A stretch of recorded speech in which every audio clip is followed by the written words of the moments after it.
What's up? What's up, YouTube? This is my very first time live on here, so this is cool. Um, if you are new here, I'm Anjanika Brooks, also known as the Unmothered Coach. I have a couple of other pages on other social media platforms, and I do usually post over on YouTube, like whatever I've done there. But I wanted to try going live on YouTube. And so here I am on here live today. So thank you for joining me. And if you're catching the replay, welcome, welcome. Um, if you haven't seen me before, I'm also the author of this book. And the book is called Unmothered, A Daughter's Guide to Acceptance, Healing, and Renewal. And so I wrote the book for people like myself. I grew up and had my mother with me. She was present, but it wasn't always a good presence. And so we didn't have a good relationship. And so I wrote the book for women like myself who need to heal. And so I help women who have broken relationships, broken mother daughter relationships, overcome mama drama and find their voice and reclaim their power so they can have the lives they deserve. So that's who I am. That's what I do. I'm excited to be here today. And so today I'm talking about the secret to healing the mother wound. And the the secret to healing the mother wound and also to getting your bag.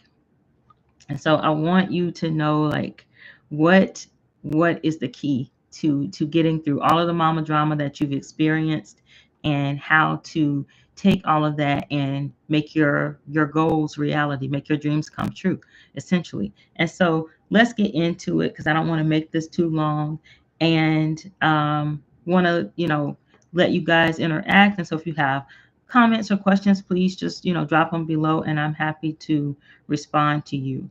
And so, in order to tell you what the secret is and to help you understand it, I'm just going to give the backstory. And the backstory is my story. It's what this book is about. And so, as I said, I want to help other women out there, other daughters who have experienced difficult relationships with their mothers too. I want to help you heal so that you can get to the bag and get all the things that you want. But when I was growing up, that wasn't on my mind. I just wanted my mother to be attuned, to pay attention, to love me. That's what I wanted. But for some reason, we bumped heads. And so I don't know if you can relate to this, but growing up, she was a young mother, and so I get it. That may have been one of the reasons, but she didn't really seem to be into being a mother. And I think that can happen sometimes when you're not planning to have children and you happen to have them, or you don't do the right things or whatever, or you don't do what you should. And I certainly understand that. And so she was a young mother.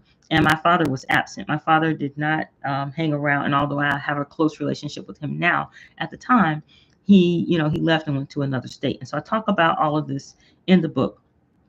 But anyway, growing up, I wanted her to be, in tune. And we would bump heads. We would get into it because she didn't want to do the motherly duties. And my grandmother was there. And so I guess that for her, it was like, well, you're being taken care of. And so she didn't want to do things that she was uncomfortable doing. And she sometimes did not want to be bothered.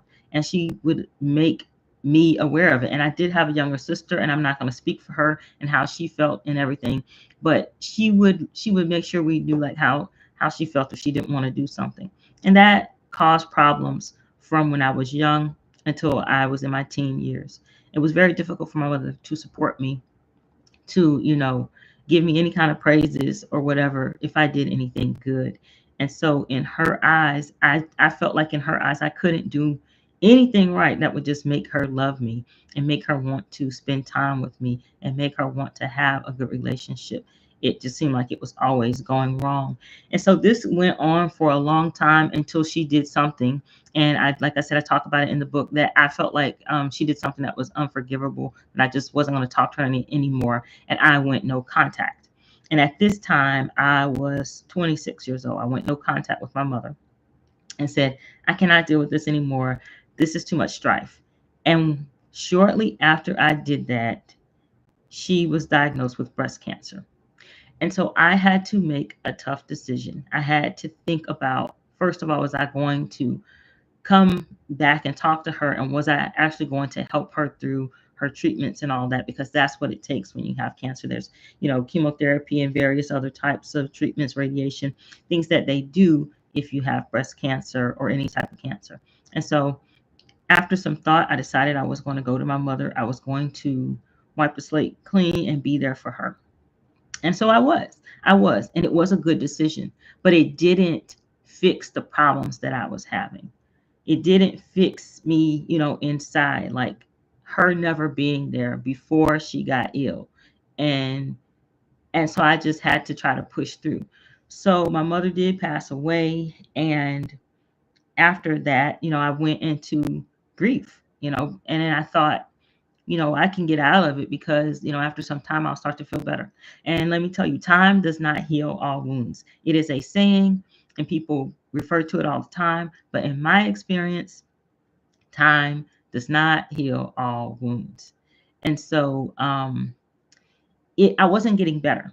And so several years had gone by, and I would go around and around in the circle of grief and just not understanding, until I began to realize, that this book that I wanted to write a book about her story and, going through cancer, but this book that I wanted to write would not come out. I could not complete the book. And so I didn't know why I was stuck.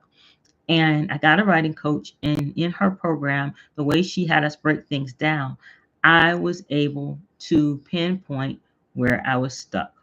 She required us to do some research and to like find other books like similar to what we wanted to write, or to see what was out there. And as I was looking, I wasn't finding things like having to do with cancer and grief. I was finding more relationship and parent-child type books. And that's when I hit on what the problem was. And so the problem was, I had never grieved for my mother before she died, like the relationship part, that she wasn't the mother that I wanted her to be. I never grieved that. I had never come to terms with the fact that she wasn't going to be who I wanted her to be, that just wasn't her, and let that go and release her from that. I was not okay with, where things were. And then she was gone. And so there was now no chance of fixing it. So I had to reconcile all of that stuff in myself so that I could write the book that I wanted to write. And so once I was writing and this stuff began to, reveal itself to me, I ultimately used those steps to figure out what was the key to healing. And that's what I want to talk about today. And so the reason I want to talk about it is because someone said something to me. And this is what they said. They said, so you spent, all this time talking, to your mother and trying to get her to see things your way and to be a good mother and trying to get her to change and all of that. And it didn't work when she was alive. So what makes you think it's going to work now that she's dead? Now that she's dead and you're still talking about it, how is that going to help anything? And so I'm so glad that this person said this, because her not being here unlocked everything. And I'm not telling you that your mother dying is going to be the key. For some people, they do believe that, maybe they can rest more easily if she's not tormenting them and competing against them, making their lives miserable, sabotaging them. Some people do think that maybe when she's finally gone, things will be better. But that's not the real key. My mother's death was a tragedy for me because I wanted her to still be here, and I wanted her to be who I needed her to be. And I wanted her to live up to her potential and all those things. Wanted her to see her grandkids, all that. It was a tragedy, but it was also a blessing. And it was a blessing because had she not passed away, I would have still been looking to her for my affirmation, for my validation, to know who I was, to know my worth. I would have been looking to my mother, but because she died, she passed away, I didn't have her. And so I had to figure out, why am I still in pain? And so when I took a step back, I realized I was never going to heal if I kept placing that burden on my mother, meaning I wanted her to change and apologize to me. I wanted her to change and start acting right, be loving, be kind, be supportive. I wanted her to change and be there sometimes, like come to my events, like show up. And I'm not saying she never did that. It's just that she would make such a big deal about it and make you feel like, you weren't important. And so I was never going to heal if I kept putting the onus on her. But in my time of grief and despair, when the whole thing flipped and I put the onus on me, I realized that I was the key. I am the secret to healing. It is not my mother. And if she would have acted right, or if a miracle happened and she somehow appeared and she was the perfect mother, that was not going to heal me. And so that's what I'm here to tell you. The secret to your healing and unlocking the bag, unlocking all your gifts and getting to your dreams and goals is you. You are the secret. You. It is inside you. It is inside you. Everything that you need to do. Now, is it painful when we don't have our parents' support and when we don't have their love and when it feels like they've left us out here to struggle? Absolutely, it's painful. It is hard, and it takes acceptance and grieving the fact that you're not going to have that with your parent, with your mother, and forgiveness in some cases, or release if you're able to get there. And it took me some time to get to forgiveness. So I want to just say that. I'm not telling you got to forgive in order to heal. I don't believe that you have to forgive. I think that it helps in healing because I've walked the journey and I know what unforgiveness feels like. And I had that inside me when I went no contact. I had that revenge, anger, pain. And so I had to work through those things just to get to the hospital to support my mother before she died. So I'm not telling you have to forgive, but forgiveness can really help unlock another level to healing. But understanding that, you have the power to change everything is what it's all about. And so I was never going to heal with my mother here because I think I would have continued to look to her. Even if she had survived breast cancer and she was still here, I think I would still we'd be butting heads, we'd be sparring. I'd be trying to get her to act a certain way, and even if I went no contact, that wasn't going to heal it. The reason I would never heal if my mother was still here is because I continued to see myself through her eyes. And I wonder if that's what some of you guys are doing too, is if your validation is tied up in your mother and what she says to you and how she acts and how she treats you, if who you are and your self-worth and how you hold yourself and think about yourself is tied with how your mother acts, because it was for me, and I did not know it until she was gone, how enmeshed everything was. And so I was seeing myself through my mother's eyes and not through God's eyes. So when everything flipped and turned around and I began to see myself through God's eyes, it was completely different, a completely different game. And so it helped me because literally the steps that are in this book are what was given to me, like from that awareness, from that awakening. And so when I talk about the steps to healing, it begins with a mindset shift. So you have to decide, I want something better than this. Whether your mother is still living or whether she's passed away, you have to decide, this is not, what I want. This is not how things should be. I need to feel better. I shouldn't be bickering and sparring with my own mother. I shouldn't be begging her to love me and to act right. There's got to be something better. So that's the first part, is the mindset shift. And then second is learning to accept who she is, or in my case, who she was. So after my mother died, I had to go ahead and say, okay, she was not really who I was trying to make her out to be. She was not that mother. She was not that woman. She just wasn't. And so it doesn't matter how much I miss or love her. She was not the mother that I wanted her to be. Go ahead and accept that. And if your mother is alive, when you accept that, it's going to help to stop those expectations that, where you want her to show up and you want her to be supportive. It's going to stop those expectations because that's not her. And when you stop the madness, you'll stop hurting yourself. because you're hurting yourself by expecting her to be someone she's not. She has shown you who she is. You can see who she is. And so acceptance is huge. It is key.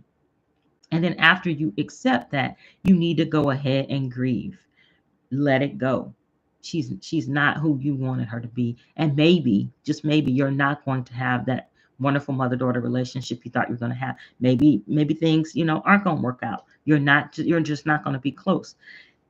We don't know how it's going to turn out, because something could always happen in her mind or in her heart, and she could change. But you can't make her change. So it's important to go ahead and grieve the relationship. If healing happens on her side and she comes to you and apologizes and says, I want to go to therapy, or I want to do whatever, family counseling, I want to work on this, or I want things to be different, that is wonderful. But it doesn't always happen. So rather than setting yourself up for something that might not be, I think it's better to go ahead and grieve that mother-daughter relationship and just let yourself know that, okay, I release her from that. That's not who she is, and she never was that person. I release her from that. And then the next thing is to step to forgiveness. If you can do it, it takes time. I arrived at it when it was time for me to get there. It happened kind of organically. And when I got to forgiveness, it started in the hospital, and I talk about it again in the book. It started in the hospital, but that wasn't the full journey of it, because I worked on forgiving my mother, but I also had to forgive my father because my father was absent. And so there were some things there, some feelings. I had to forgive myself, and that was a big part of it. While my parents were off doing their thing and not paying attention, I was trying to raise myself.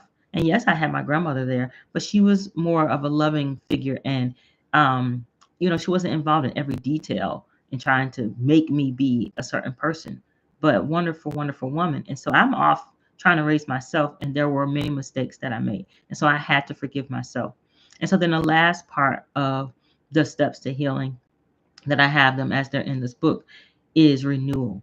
And that's what this is. You come into yourself and you start to see yourself not through your mother's eyes, but through God's eyes. How does God see you? Who are you? Who does God say that you are? What can you be? What can you do? And that is the key to healing. It is addressing yourself and understanding that you are worthy. You are worthy of all all the things. All the things. You are valid. You don't need anybody to praise you and to affirm you. Yes, it feels good. And yes, little kids, that when they get that and they grow up, they come with self-confidence. And so just because you didn't get that or you don't have that right now doesn't mean you can't develop it and you can't work on it. And so when you start to see yourself how God sees you and not how your mother sees you, the validation and the self-worth will shoot through the roof. It will come, it will go so high. You will get your self-confidence up, and you will have high self-esteem. You'll carry yourself in such a way that you know that if you set your mind to something, it's going to be yours. And that is how you heal, and that is how you get the bag, because you're going to unlock your true self. You're going to get to know who you really are, who you really are. Like when you were, people pleasing so that your mom could clap for you and applaud you and love you. And when you were shape shifting and trying to be this way and that way, so that you would be more acceptable and that people wouldn't, be offended by you, or whatever the various ways that you bent yourself, or when you told yourself you weren't good enough because you never heard that you were good enough. When those things happen, you diminished who you were. You had to shrink yourself down. You had to dumb yourself down in some instances. But we are done with that now. There's no reason to do that. And even if your mother doesn't recognize how beautiful and how magnificent, how wonderful you are, and what a gift you are to this world, even if she doesn't recognize it, you need to know it. Not in a sense that you're better than everybody else, but in a sense that we can all be here alongside each other. We are all valid. We are all okay. We all have gifts. And then guess what? As you get to know yourself, if there are things you want to work on, or you find that they're okay, this ain't so hot about me, you want to fix some things, you can do that. You get to decide that, and you can work on it. If you want to go for that leadership role, at your job, and you can do it, but you're not quite there yet, take the confidence that you have, take classes, talk to someone that's been in the role before, do the things that you need to do to get what you want. But now you know you can do it. Now you know that it's inside you. That power is inside you. And so that is what I'm here to do. I am here to empower you to heal. I am here to move you from feeling like I'm a victim, I'm a mother, my own mother doesn't support me too. I'm still bad. I'm still all of that in a bag of chips, right? If we gonna throw it back, I'm still all of that, and I'm still here, and I have things to do. I cannot continue to cry and to mourn for someone who is not going to change or who is not going to see me in the way that I really am. I am going to take my life up in my hands, and I am going to move forward. And so I am the Unmothered Coach. I'm here to help you to see your beauty and your gifts and to heal so that you can have all the things. And that includes good relationships. Being wealthy and getting the bag is not just about money. It's about the good relationships. It's about knowing who you are so that you know who you want to be with and what kind of person, can reciprocate in a relationship with you. It's about knowing how you want to raise your children if you have children or if you choose to have children. Knowing about, how you want to be with your friends. How do you want to show up in the career, in a job? Are you going to be an entrepreneur? Are you a creator? Are you an influencer? Who are you? That's what getting to the bag is all about. And so I'm here to help you unlock that. And I'm passionate about it. In case you can't tell, I'm passionate about it. I get excited when I think about you realizing your true worth and who you really are. And so that is what I have for you today. Just wanted to lay it all out there and let you know that the secret is inside you. I've probably said the same thing in many different ways if you follow this page or if you've watched any of my previous videos, but I'm saying it again today. You are the secret. So instead of seeing yourself through your mother's eyes, start to look at yourself through God's eyes. Think about how God might see you and how He doesn't count any of us out. He doesn't count any of us out. He put us here for a reason. You have a purpose. And so because of that, I need you to get on purpose. All right. So once again, my name is Anjanika Brooks. I am the Unmothered Coach. It is my pleasure to be here to serve you and to help you through this healing journey. If you are a person that needs hand holding and you want to go on a healing journey, you can go to the link in my bio and set up some time with me. It is free to have a consultation, and I will listen to you and see if I can help you. And so that is where you can sign up for one-to-one coaching with me if you're interested. I have a group coaching program on healing, and it is going to open back up in March. And so I will leave details about that as things get closer. But I'm just excited for where I am and having the openness, the ability, the availability to help you if you're ready to get on the healing journey. And so thank you guys. This has been my first time on YouTube Live. I think that it is cool. We're going to see how it goes, and I will see you in the next one. Bye.